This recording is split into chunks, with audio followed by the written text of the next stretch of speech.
Binabulaanan ng Malacanang ang umano'y selective justice sa administrasyon ni Pangulong Ferdinand Marcos Jr. na sigaw ngayon ng mga miyembro ng Iglesia ni Cristo. Ayon kay Palace Press Officer Atty. Claire Castro, walang namamayanig o namamayaning selective justice sa administrasyon dahil maging ang mga kaibigan at kaalyado ng Pangulo ay humaharap sa mga kasong plunder at graft. Ang tinutukoy po ni Castro na kaibigan at kaalyado ng Pangulo ay sina dating Senador Bong Revilla at dating DPWA Secretary Manuel Bunoan. Mababatid na ginawang state witness ng administrasyon si Bunoan kaugnay sa flood control scandal kahit pa si Bunoan mismo ay tinuturing ng mga kritiko na big fish at tiwalian.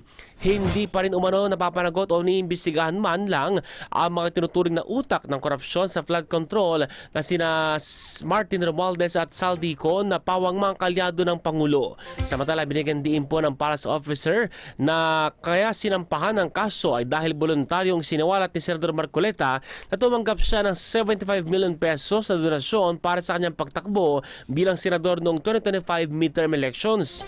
Hinamon ng Malacanang si Marcoleta na harapin na lang ang kasong plunder na isinampa laban sa kanya.